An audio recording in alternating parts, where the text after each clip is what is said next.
ನಮಸ್ಕಾರ. ಜೀನಿ ನ್ಯೂಸ್ ವೀಕ್ಷಕರಿಗೆ ಸ್ವಾಗತ. ಎಲ್ಲ ವೀಕ್ಷಕರಿಗೆ ನಮಸ್ಕಾರ. ನಾನು ಸಂಧ್ಯಾ.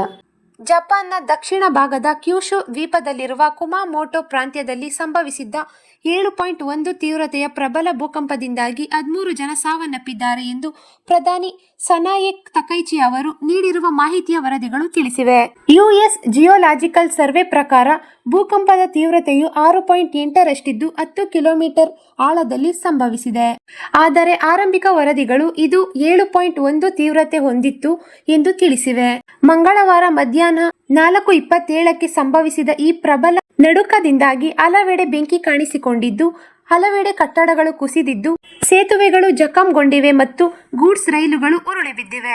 ಭೂಕಂಪದ ಬಳಿಕ ಜಪಾನ್ ಸರ್ಕಾರ ಸುನಾಮಿ ಎಚ್ಚರಿಕೆ ನೀಡಿದೆ. 1 ಮೀಟರ್ ಎತ್ತರದ ಅಲೆಗಳು ಏಳುವ ಸಾಧ್ಯತೆ ಇರುವುದರಿಂದ ಕರಾವಳಿ ಭಾಗದ ಜನರು ತಕ್ಷಣ ಸುರಕ್ಷಿತ ಹಾಗೂ ಎತ್ತರದ ಪ್ರದೇಶಗಳಿಗೆ ತೆರಳುವಂತೆ ಸೂಚಿಸಲಾಗಿದೆ.